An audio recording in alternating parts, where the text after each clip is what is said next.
Top of the morning. Here I have a little leprechaun with me as I read The Story Girl, Chapter 24, The Bewitchment of Pat, by our beloved Lucy Maud Montgomery. The Bewitchment of Pat.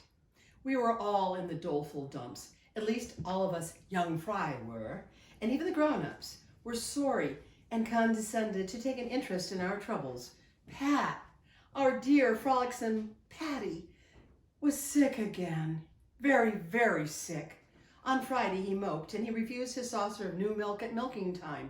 The next morning he stretched himself down on the platform by Uncle Roger's back door, laid his head on his black paws, and refused to take notice of anything or anybody. In vain we stroked and entreated and brought him tidbits. Only when the story girl caressed him did he give one plaintive little mew, as if to ask piteously why she could not do something for him. At that, Cecily and Felicity and Sarah Ray all began crying, and we felt choky. Indeed, I caught Peter behind Aunt Olivia's dairy later on that day, and if ever a boy had been crying, I vow that boy was Peter. Nor did he deny it when I taxed him with it, but he would not give in that he was crying about Patty. Nonsense! What were you crying for then? I asked. I'm crying because my Aunt Jane is dead, said Peter defiantly. But your Aunt Jane died 2 years ago, I said skeptically. Well, ain't that all the more reason for crying? Retorted Peter.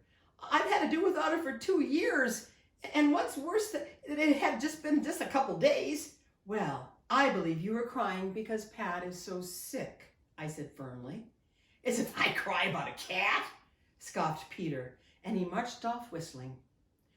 Oh, of course we had tried the lard and powder treatment again, smearing Pat's paws and sides liberally, but to our dismay, Pat made no effort to lick it off. I tell you, he's a mighty sick cat, said Peter darkly. When a cat don't care what he looks like, he's pretty far gone. Oh, if we only knew what was the matter with him, we might be able to do something, sobbed the story girl, stroking her poor pet's unresponsive head. I could tell you what's the matter with him, but you'd only laugh at me, said Peter. We all looked at him. Peter Cragg, what do you mean? Said Felicity. Exactly what I say. Then, if you know what is the matter with Patty, tell us, commanded the story girl, standing up. She said it quietly, but Peter obeyed. I think he would have obeyed if she, in that tone and with those eyes, had ordered him to cast himself into the depths of the sea. I know I should. He's bewitched. That's what's the matter with him, said Peter, half defiantly, half shamefacedly. Bewitched? Nonsense! There now, what did I tell you? Complained Peter. The story girl looked at Peter and the rest of us and then at poor Pat. How could he be bewitched? She asked irresolutely. And who would bewitch him? Oh, I don't know how he was bewitched, said Peter. I'd have to be bewitched myself to know that one, but Pegbon, she bewitched him. Nonsense, said the story girl again. Yeah, all right, said Peter. You don't have to believe me without you like. If Pegbon could bewitch anything, and I don't believe she could, why should she bewitch Pat? Asked the story girl. Everybody here in Aunt Alex is always kind to her. I'll tell you why, said Peter. Thursday afternoon, when you fellers were all away at school, Pegbon came here. Your Aunt Olivia gave her a lunch, a good one. You may laugh at the notion of Peg being a witch, but I notice your folks are always awful good to her when she comes, and awful careful never to offend her. Well, Aunt Olivia would be good to any poor creature, and so would Mother, said Felicity. And of course nobody wants to offend Peg, because she is spiteful, and she once set fire to a man's barn in Markdale when he offended her. But she isn't a witch. That's ridiculous. All right, but wait till I tell you.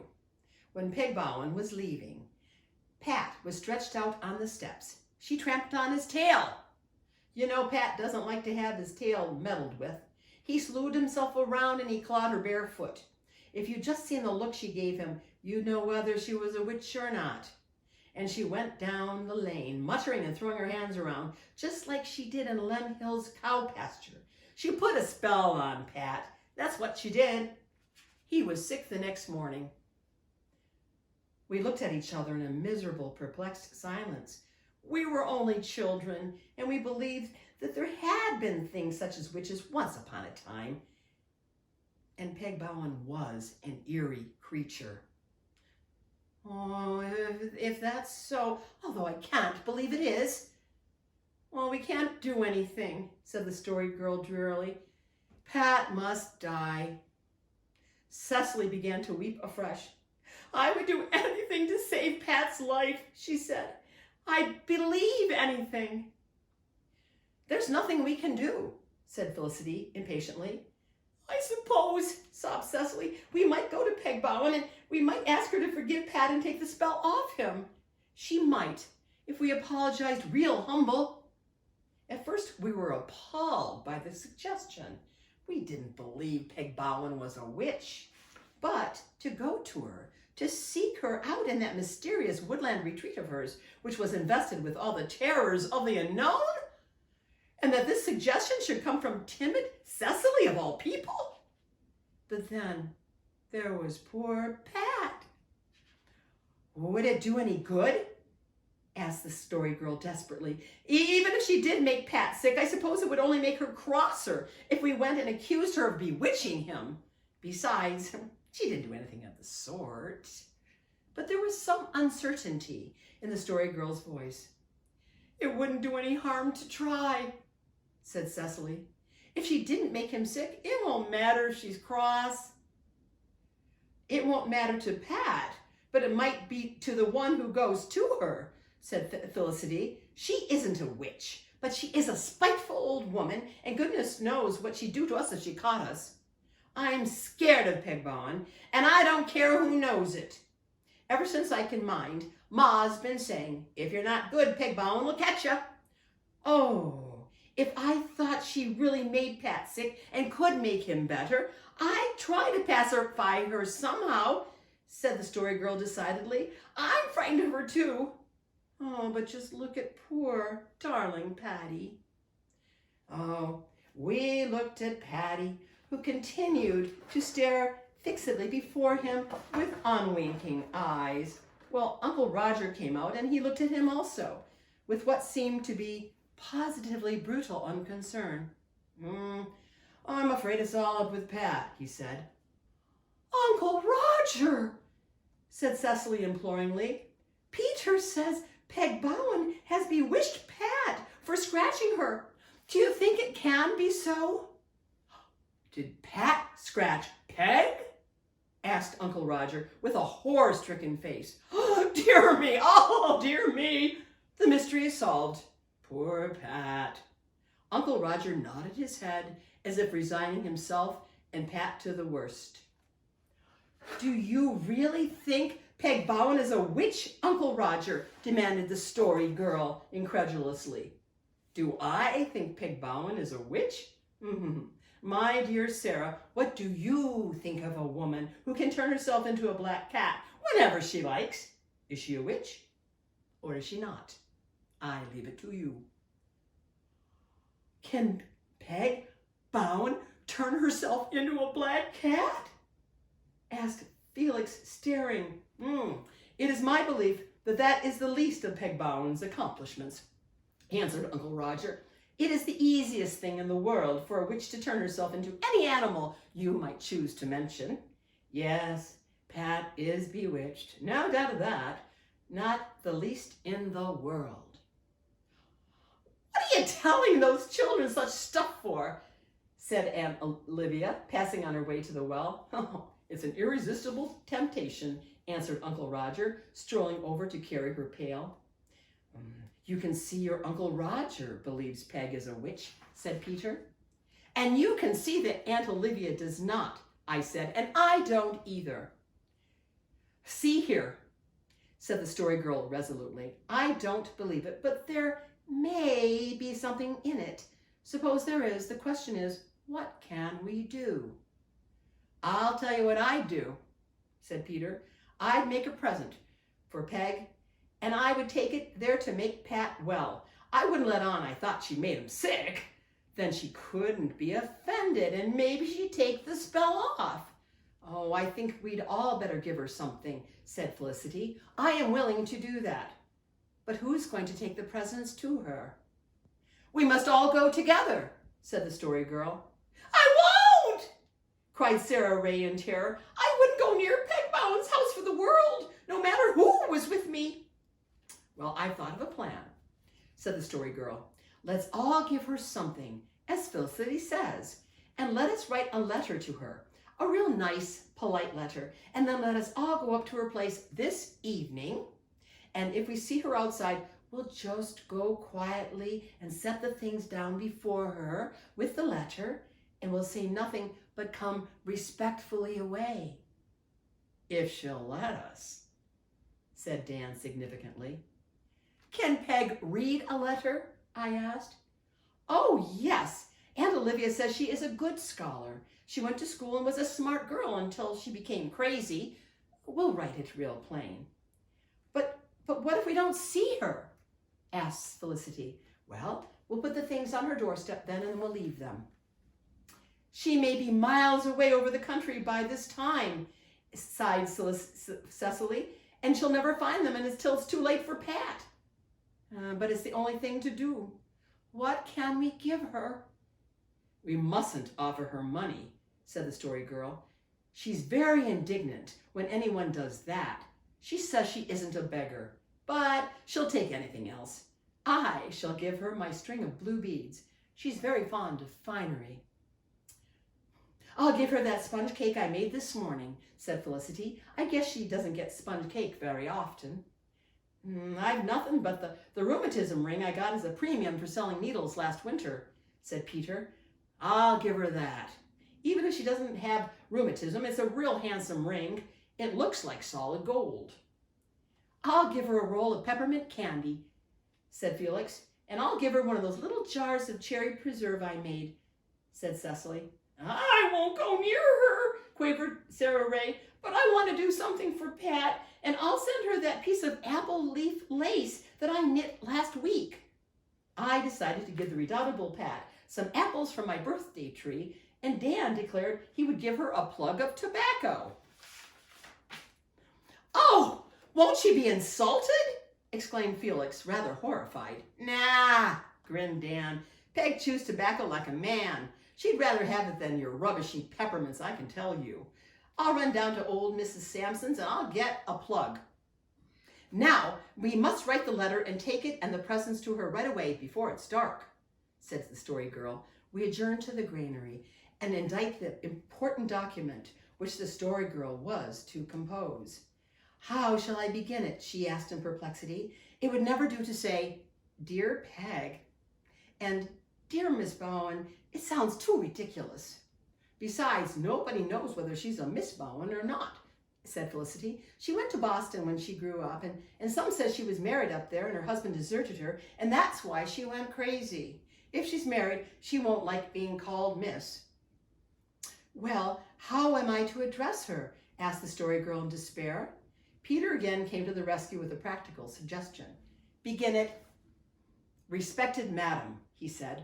Ma got a letter from a school trustee once writ to my Aunt Jane, and that's how it began. Respected Madam, wrote the Story Girl, we want to ask a very great favor of you, and we hope you will kindly grant it if you can. Our favorite cat, Patty, is very sick, and we are afraid he is going to die. Do you think you could cure him? And will you please try? We are all so fond of him, and he is such a good cat, and he has no bad habits. Of course, if any of us tramps on his tail, he will scratch us. But you know a cat can't bear to have his tail tramped on. It's a very tender part of him, and it's his only way of preventing it, and he doesn't mean any harm. Oh, if you can cure Patty for us, we will always be very, very grateful to you. The accompanying small offerings are a testimonial of our respect and gratitude, and we entreat you to honor us by accepting them. Very respectfully yours, Sarah Stanley. Oh, I tell you, that last sentence has a fine sound, said Peter admiringly. Well, I didn't make that up, admitted the story girl honestly. I read it somewhere and remembered it. I think it's too fine, criticized Felicity. Pegbon won't know the meaning of such big words. But it was decided to leave them in, and we all signed the letter. Then we got our testimonials and started on our reluctant journey to the domains of the witch. Sarah Ray would not go, of course, but she would volunteer to stay with Pat while we were away. We did not think it necessary to inform the grown-ups of our errand or its nature. Grown-ups had such peculiar views. They might forbid us going at all, and they would certainly laugh at us. Pegbon's house was nearly a mile away, even by the shortcut past the swamp and up the wooded hill. We went down through the brook field and over the little plank bridge in the hollow, half lost in its surrounding sea of farewell summers. When we reached the green gloom of the woods beyond, we began to feel frightened, but nobody would admit it. We walked very closely together and we did not talk. When you are near the retreat of witches and folk of that ilk, the less you say the better, for their feelings are so notoriously touchy. Of course, Peg wasn't a witch, but it was best to be on the safe side. Finally, we came to the line which led directly to her abode. We were all very pale now, and our hearts were beating. The red September sun hung low between the tall spruces to the west. It did not look to me just right for a sun. In fact, everything looked uncanny. Oh, I wished our errand were over. A sudden bend in the lane brought us to a little clearing where Peg's house was before we were half ready to see it. In spite of my fear, I looked at it with some curiosity. It was a small, shaky building with a sagging roof, set amid a perfect jungle of weeds. To our eyes, the odd thing about it was that there was no entrance on the ground floor, as there should be in any respectable house. The only door was in the upper story and was reached by a flight of rickety steps. There was no sign of life about the place except, sight of ill omen, a large black cat sitting on the topmost step. We thought of Uncle Roger's gruesome hints. Could that black cat be Peg? Nonsense! But still, it didn't look like an ordinary cat. Plainly, there was something out of the common about that beastie. In a tense, breathless silence, the story girl placed our parcels on the lowest step and laid her letter on top of the pile. Her brown fingers trembled, and her face was very pale. Suddenly, the door above us opened, and Pegbon herself appeared on the threshold. She was a tall, sinewy old woman wearing a short, ragged, drugget skirt which reached scantly below her knees, a scarlet print blouse, and a man's hat. Her feet, arms, and neck were bare, and she had a battered old clay pipe in her mouth. Her brown face was seamed with 100 wrinkles, and her tangled, grizzled hair fell unkemptly over her shoulders. She was scowling, and her flashing black eyes held no friendly light. Oh, we had borne up bravely enough hitherto, in spite of our inward, unconfessed quakings, but now our strained nerves gave way, and sheer panic seized us. Peter gave a little yelp of pure terror. We turned and fled across the clearing and into the woods. Down the long hill we tore like mad, hunted creatures, firmly convinced that Pegbon was after us. Wild was that scamper, as nightmare-like as any recorded in our dream books. The story girl was in front of me, and I can recall the tremendous leaps she made over fallen logs and little spruce bushes, with her long brown curls streaming out behind her, and behind her scarlet fillet. Cecily, behind me, kept gasping out in contradictory sentences, "Oh, Bev, wait for me!" and "Oh, Bev, hurry, hurry, hurry!" Oh, more my blind instinct than anything else, we kept together and found our way out of the woods. Presently, we were in the field beyond the brook. Over us was a dainty sky of shell pink. Placid cows were pasturing around us. The farewell summers nodded to us the friendly breezes. We halted. with the glad realization that we were back in our own haunts and that Pegbon had not caught us. Oh, wasn't that a terrible, awful experience, gasped Lesli, shuddering. I wouldn't go through it again. I couldn't, not even for Pat. It come on a fellow so sudden, said Peter shamefacedly. I think I could have stood my ground if I'd known she was going to come out. But when she popped out like that, I thought I was done for. Oh, we shouldn't have run, said Felicity gloomily. It showed we were afraid of her, and that always makes her awful cross. She won't do a thing for Pat now. Oh, I don't believe she could do anything anyway, said the story girl. I think we've just been a lot of gooses. We were all, except Peter, more or less inclined to agree with her, and the conviction of our folly deepened when we reached the granary and found that Pat, watched over by the faithful Sarah Ray, was no better. The story girl announced that she would take him into the kitchen and she would sit up all night with him. He shan't die alone anyhow, she said miserably, gathering his limp body up in her arms. We did not think Aunt Olivia would give her permission to stay up, but Aunt Olivia did. Aunt Olivia really was a duck. We wanted to stay with her also, but Aunt Janet wouldn't hear of such a thing. She ordered us off to bed, saying it was positively sinful in us to be worked up so over a cat. 5 heartbroken children, who knew that there are many worse friends than the dumb furry folk, climbed Uncle Alec's stairs to bed that night. Well, there's nothing we can do now except pray God to make Pat better, said Cecily. I must candidly say that her tone savored strongly of a last resort, but this was owing more to early training than to any lack of faith on Cecily's part. She knew, and we knew, that prayer was a solemn rite, not to be lightly held, nor degraded in common use. Felicity voiced that this conviction when she said, "Oh, I don't believe it would be right to pray about a cat." I'd like to know why not, retorted Cecily. God made Patty just as much as he made you, Felicity King, although perhaps he didn't go to so much trouble.